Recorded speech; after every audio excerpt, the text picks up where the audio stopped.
Can I say something? So I am a boy mom, and I have girlfriends that it makes me cringe sometimes the way I hear them talk to their sons, right? And I have told my girlfriends, I said, you're creating a monster without Mm, even really knowing it, because the first level of disrespect most young men feel come from their mother first, mm, and it's really sad because I think someone up here said they feel like they have to be the mother and the father to the kid.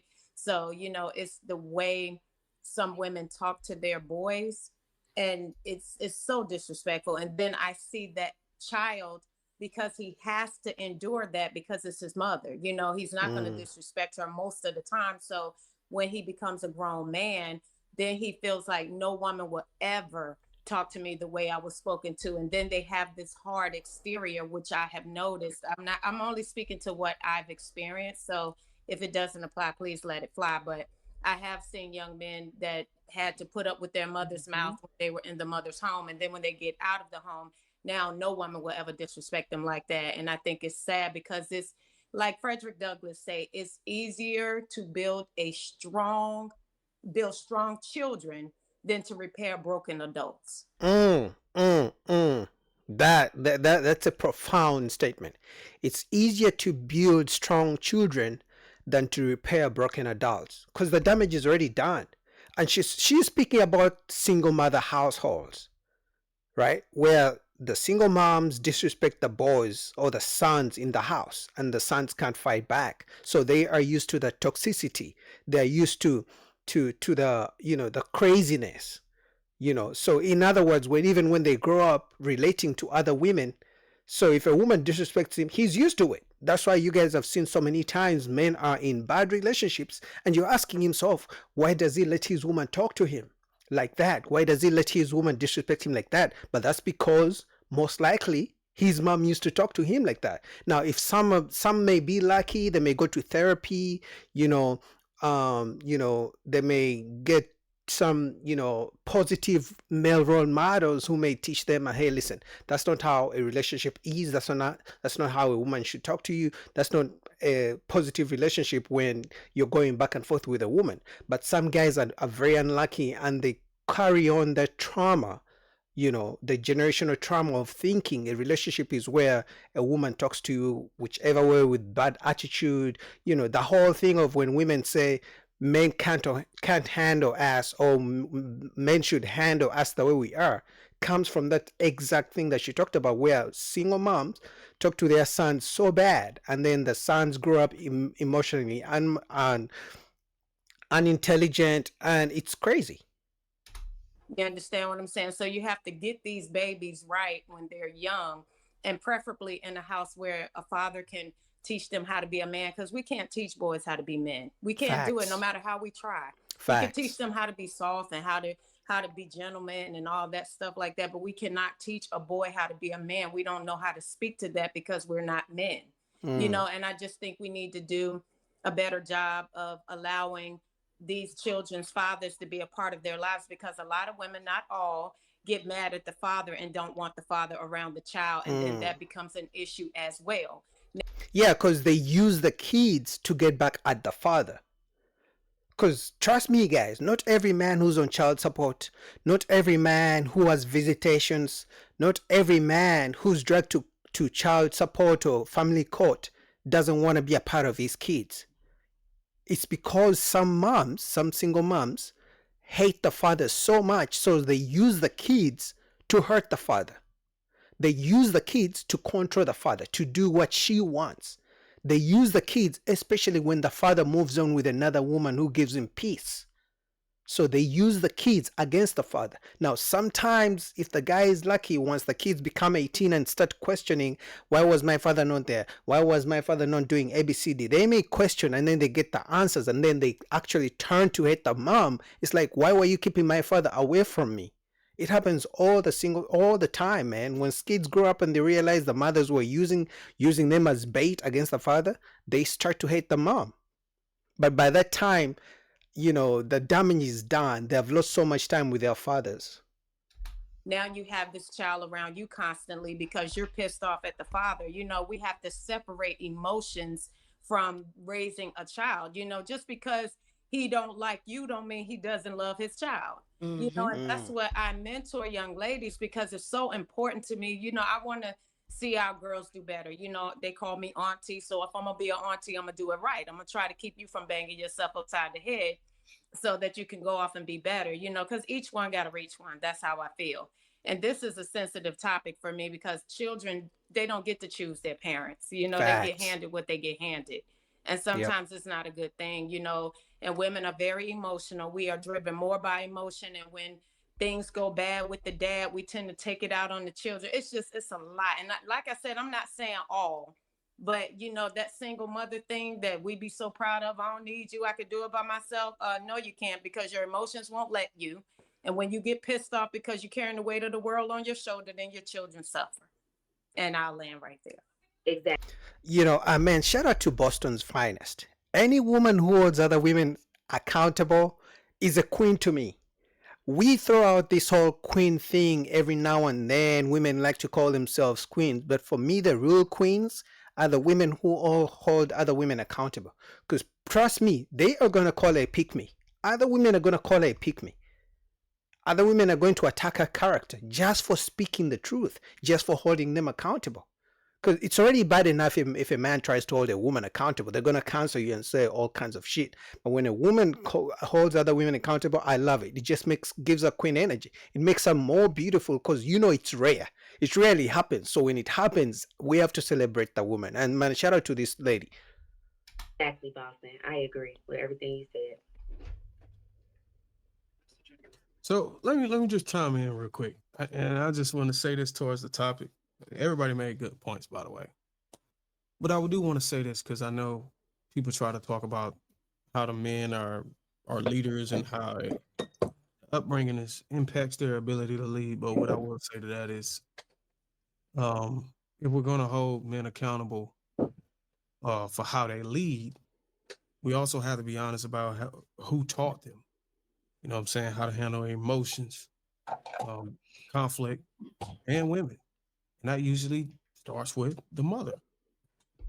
A lot of these so-called toxic traits in men, they're not coming from their fathers. They're coming from being over-mothered, emotionally manipulated, or raised without structure.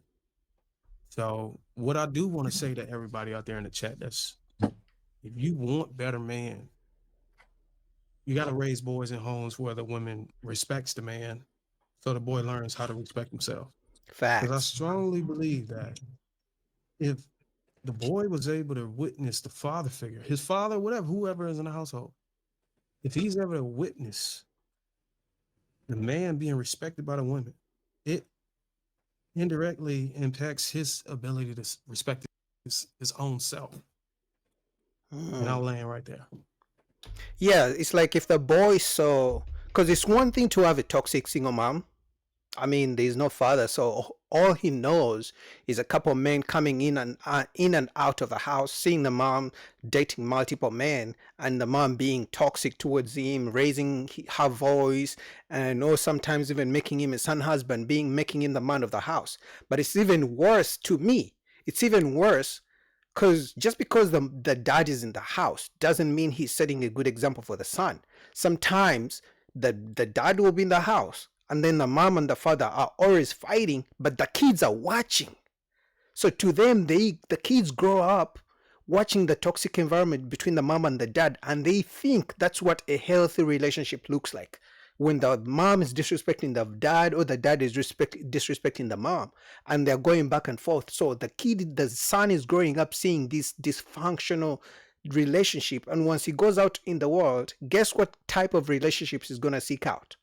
He's probably going to seek out women who are dysfunctional the way his mom was dealing with dad. So if the dad was being disrespected by the mom and he didn't do anything, guess what? He's more likely to be disrespected by women in his relationships as well when he grows up as an adult. So he's right. If I could just add to that, I don't disagree with with that. But I will add to it, it is how the single mother raises their son, but it is that coupled with every man that that boy encounters, but also the boys that they encounter in school as well. That is how they learn how to manage their emotions and interact with women and people. It is both. It can be very good or very bad, or good and bad, but they are encountering people, they're encountering men outside the home. It may not be the father's influence, but it is a man's influence somewhere, because you're not learning all of that from your mother. You are definitely, it's coupled with every other man that you come in contact with as well. Yeah, That's but how but we the only thing, the neutralize. only issue is there's no confusion. When he run into multiple men or multiple teachings or concepts of how a man is respected, he may be faced with the confusion, and he can always report back to home base and see how that aligns with the man in the house, and he can check all of that stuff down. But when you don't have a man in the house, there's nothing to check down. You just left out there on the whim. You get what I'm saying?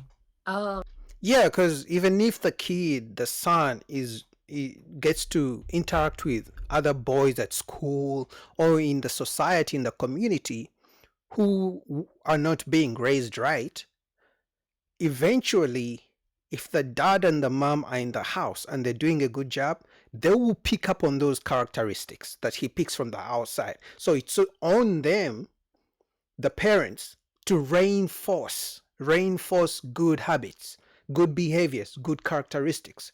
So whatever the boy picks out from the community, the parents have to keep building. Because like from the beginning, when this pretty lady said that, listen, it's better to correct a kid than to try to correct damaged adults. So it's up to the parents to keep reinforcing good behaviors, because they know outside society is crazy, so they have to keep doing their job as the parents. Sort of. I don't completely disagree, but I will have to slightly disagree, because even if that man was in the house, there will still be influence, because you have to understand that kids find more value outside of the home at a certain point than they do inside of the home, because outside of the home is new and it's fresh. But No, I disagree. I'm sorry I had to cut it off. The only time kids prefer what's outside than what's inside in the home is if the parents are not doing a good job. Now, for example, if the parents have a toxic environment in the house, there's dysfunction in the house, the kids are more likely to gravitate towards what's outside of the house. Now, are we saying every kid is perfect? That there are no kids who have good parents, but they still turn out to be crazy kids? No, I'm just saying on average, the probability is, if the parents are not doing a good job, the kids are going to seek out even worse behaviors outside of the home most of the time. But if the parents are putting their foot down every time, reinforcing, the kids go to school, they come back, they check on them, how was school, what did you do, who are your friends, asking what do your friends do, what do their parents do, keeping tabs on how kids behave and who their friends are, it's most likely that those kids will turn out to be good, no matter how crazy the people they interact with are outside of the house. you've always seen and heard your parents. So you are heavily influenced by something that looks cool or sounds cool, or you're at school with the boys and they're sharing with other boys what they've been taught. You're influenced either way. So even if the So let man me was get this at straight. home, You're saying that newness trumps an intrinsic value that a boy can get from his house, the father in his household. it adds to, is what I'm saying. It doesn't trump, but it definitely does add to. That father cannot fight that outside influence. It Can you give me can't. an example? Can you give me an example of what that will look like, of a boy running into an outside influence that his We father see it all. would be incapacitated to deal with? I'm not saying incapacitated, but we see it all the time. We see these boys raised in two-parent households, but they are sharing with other boys what they've been taught. Every you're influenced either way. So even if the man was at home, Okay. these boys raised in 2-parent households, but they are sharing with other boys what they've been taught. but they're heavily influenced by the streets. Yeah, that's if the parents are not doing a good job. That's what I keep saying. If the parents are only paying the school fees, only buying the food and letting the kids watch TV and not checking in on who the kids' friends are, maybe sometimes parents even tell the kids, invite your friends to come over. Let's go meet your friends with the parents. Who are your friends? Who are the parents? And then they interact with those parents to see what type of parents and what type of friends do my kids have. In other words, that will help the parents fish out and filter out kids who may be bad or bad influences for their kids. So that I don't know what point she's trying to make, but what she's talking about is a minority, especially if the parents in the house are doing a good job. And there's nothing that their parents can do about that because they're just going to be influenced by the streets because it's new and fresh and fun. No. Well, I agree that there's some influence outside. Yeah. Whether or not he yields to the influence is where I'm kind of lost at. Okay. So I'm lost at. I'm trying to see what is the likelihood of the boy yielding to the outside influence when he actually has a father in the house counteracting that. I think It's an very- example it's would very be likely. smoking. Most people smoke, and I don't think anybody's parents advocated for them to smoke. A lot of people do Percocets. I don't think anybody's parents advocated for them to do Percocets. It doesn't matter how active your parents are in that household. These teenagers are literally going to get vapes as 13-year-old eighth graders with two parents in the household. They're sneaking and doing these things. And it's not necessarily like, oh, I'm just blatantly disrespecting my parents, because I can get where your confusion may come from, because it's like, I'm an active father, I'm a man, I'm present. Yeah, nobody's negating you're not doing your job, but children are children, and they're sneaking and doing these things because the outside influence is like, I want to be cool too. We all went through our phase of I want to be included. The point that he's making is it's gonna the parents' leadership and influence is going to absolutely supersede whatever outside influence there is. I got two teenagers; they don't do none of that shit, and they never will. And I will bet on it. I will bet any of y'all any of that type of money that my children won't do that. And you know why? Because I'm active. Because I've created that space where my children can talk to me comfortably. And if you are fucking up out there, it's a result of poor parenting. I don't understand why we're trying to erase or minus accountability. No. This is what we love to do. There is such a thing as good parenting and shitty parenting. There are some shitty parents, and in more cases, the overwhelming majority, if you were doing your thing as a parent, you're likely going to have children that are doing well in life. There's also not shitty kids too. Sorry, what's there are that? bad people. There are bad people, like bad kids in general. Like, for example, every kid has a different personality. You'll have some kids who want to go along and who are never going to stray from you, and then you have those other kids who are just wayward, who want to do it because that's just something in them. Can I say Yeah, so shout out to Lapi for that. But I think the ladies at the end were more focused on the kids who don't turn out right. If the parents are doing their job, the most important thing is you as parents do your best. Try to figure out who your kids' friends are, where they go to, who they hang out with, what type of parents those friends have, and things like that. Like, do the best you can instead of being worried about doing your best and the kids may not turn out right. We already know not everyone turns out right. But a shout out to Latif, man, and shout out to this beautiful, pretty lady for holding women accountable. What do you guys think about that?